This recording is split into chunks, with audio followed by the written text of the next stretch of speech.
I recently got piled on by a group of gender critical feminists. I have to say a minority of gender critical feminists fall into this category because I mentioned that in the past when I've spoken about close friends of mine, trans-identified close friends of mine, I have used the pronouns that they prefer.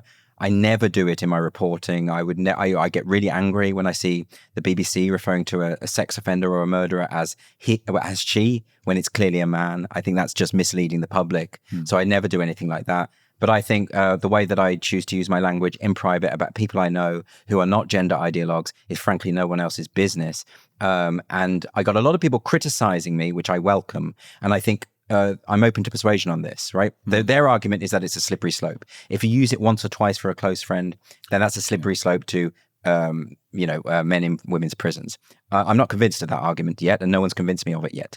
But I'm open to it, and I'd like to have that discussion. So even when there were hundreds of people criticizing me online, because it was a bit of a pile-on, I was trending for 2 days. You left Twitter. I left Twitter after it. I said, I'm totally, I don't mind that, right? It was the abuse. There were hundreds and hundreds of people sending abuse, lying about me, saying that I was a grifter, saying that I was a misogynist, saying that I wanted to hurt children, all sorts of incredible, just morally repugnant behavior. But I think it's only a minority. It's a small cluster of authoritarians within the feminist movement who basically cannot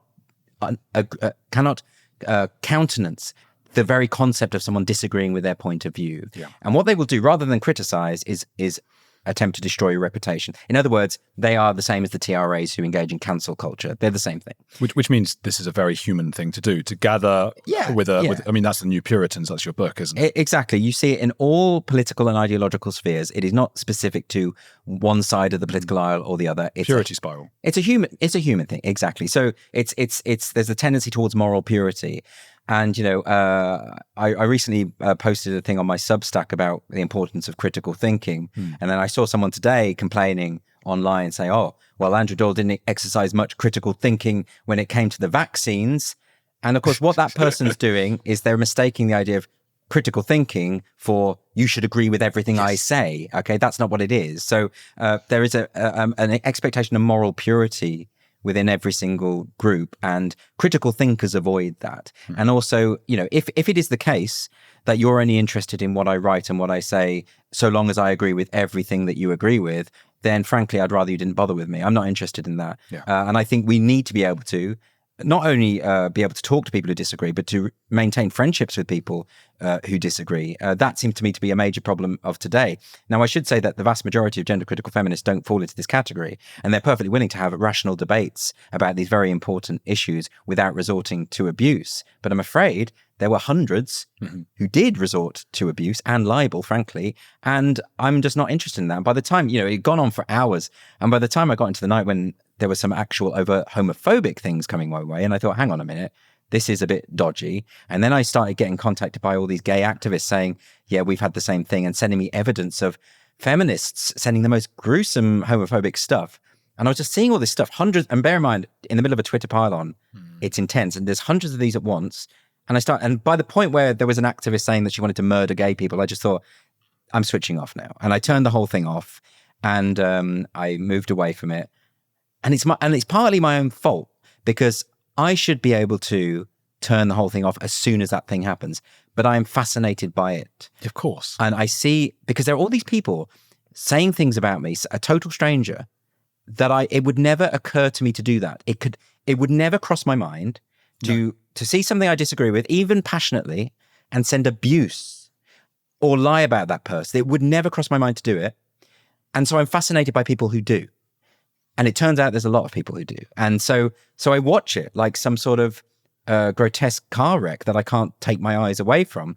And it drags me down and down and down. So what I realized was the problem is Twitter. Twitter as a forum, or X, if you want to call it that, lends itself towards that kind of mob behavior, herd mentality. Suddenly people are behaving not as independent thinkers, but as part of the Borg or something. And so I just sort of thought, you know what?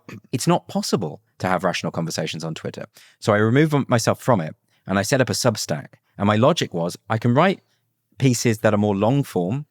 I can open up the comments to paid subscribers and give quite a low fee, which means that those who are serious about having a conversation will pay the low fee and they'll come in. I don't think people who want to just send me abuse are going to pay me for it, for the privilege.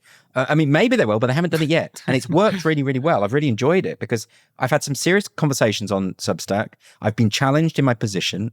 I've rethought various things and no one has called me a f***er yet. So this to me is kind of a good step forward. And I've decided not to get involved with conversations on Twitter. And I've only used Twitter to post references to my Substack, with the exception of this week, because the WPATH files were exposed. And I think it's too important for me to worry about my rules about how I use Twitter. It's too important to get this out there. So I will keep tweeting about WPATH. Then I'll delete all those tweets when this is over. But yeah, I was just posting about my Substack. The frustrating thing is because Elon Musk has had a fallout with Substack, you can't mention the word Substack or provide a link to a Substack article. So you have to do this weird thing where you say, the link to my website is in my bio. I'm not going to say what the website is, but just click on the link. So it's really weird. But Substack for me is a better fit. If you like all the rough and tumble of Twitter and you like the salt and you like wrestling with the pigs, then that's absolutely fine. By the way, I'm not using dehumanizing language there. I'm actually borrowing from a phrase that was attributed to Mark Twain. No, rolling a shit with pig. Not quite. One of you will like it. Sorry. It's actually never wrestled with a pig because you get dirty and the pig enjoys it. Yes. And of course, all phrases of that kind end up being attributed to Mark Twain, whether he said it or not. Yes. I don't think he did, but that was also Mark Twain. All phrases that are attributed to Mark Probably. Twain. So yeah, I've had some of it myself. And it is really upsetting. And I think people listening might go, oh, but why didn't you just ignore them? I've tried that sort of bravado thing, and you get yourself into a bravado mode. Yeah. And I'm saying to others, oh, you know what? I just don't care what people say at all. But then you see someone, it's like you think you've moved into this group, and then that group then disowns you. That's one of the worst things that can happen. I mean, in the tribe, you were thrown out in the savannah. I think it is worse, for instance, for people who are in that gender critical tribe to have people turn on them. Yeah. I'm not in that tribe. Yeah, I don't have a tribe. I don't have an ideology. I'm not part of a movement. I've always just said what I think to be true at any given time. It just so happens that a lot of the things that I'm passionate about at the moment happen to align with a lot of people within that movement. And that's why I've developed a lot of good friendships with people within that movement. But I would hope that those friendships aren't contingent on complete agreement at all times. And I don't think they are. It's mad. I had someone the other day, and it was a tweet saying, oh, look, another man talking about women's issues and all this kind of thing.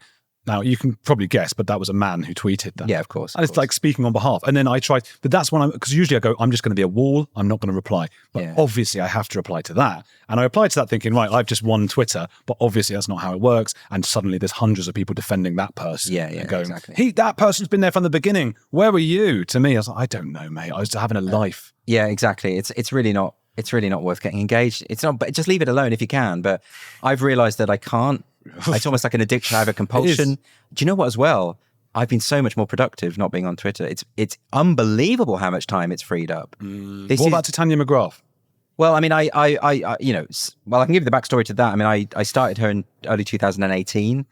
I wrote a book as her called Woke, A Guide to Social Justice, which came out in March 2019, exactly 5 years ago, actually. And there was some really good investigative journalism in the Times by a writer called Rosalind Irwin, who found out that it was me somehow. I mean, was contacting friends of mine, doing like comparing quotations from the book to things that I've written in my spiked articles. I mean, really good work. Good on them. Really good work, yeah. And then, so I was outed as Titania McGrath. A lot of people thought it was deliberate because it coincided with the week of the book's release, and suddenly it sold really well. It wasn't calculated at all, because then there were lots of stories about how it was me. Anyway, that's a side point. And then I kept tweeting as a character, and I was doing it for a number of years.